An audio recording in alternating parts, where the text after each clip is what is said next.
په مالی تاوان خپه خو پر الهي ډالۍ او نعمتونو بې پروا یې. لږ فکر خو وکړه او شکر وباسه.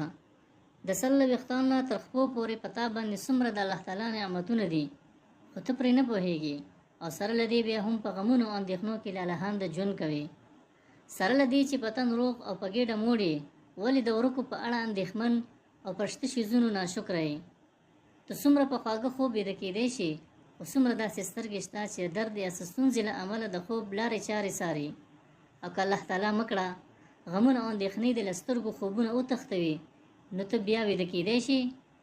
تا خپله ګېډه له خوندورو خوړو ډکه کړه، خو ډېری داسې خلک شته چې د ناروغۍ یا نیستۍ له امله له خوندورو خوړو نه بې برخې دي.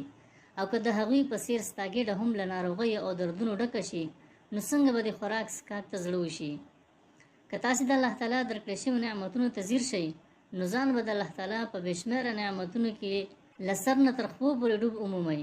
ته 2 سترګې، 2 لاسونه، 2 پښې، غږېدونکې ژبه، اورېدونکي غوږونه لرې.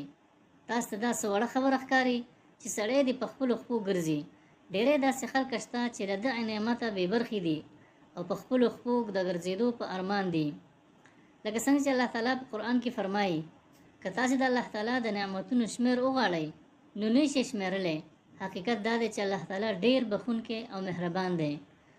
الله تعالی درته د اورېدلو ځواک درکړی چې ته پرې اورېدلی شي، خو ډېری داسې خلک شته چې هغوی د اورېدو څخه محرومه دي. ډېری خلک د نړۍ د څیزونو د لیدو په اړه ارمان کوي، خو تا ته الله تعالی ښکلې لیدونکي سترګې درکړي دي.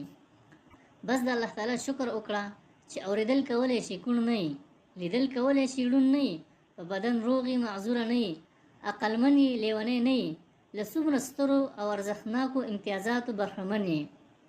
بره ښکته، مخې ته، شاته، له هر لوري پر تاسې الله تعالی خپل نعمتونه لورلي دي.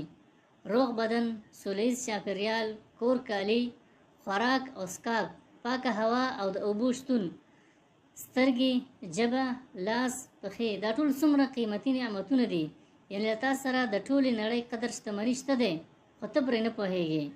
ځکه الله تعالی په قرآن کې فرمایي، خپل ښکاره او پټ نعمتونه په تاسو تمام کړي دي.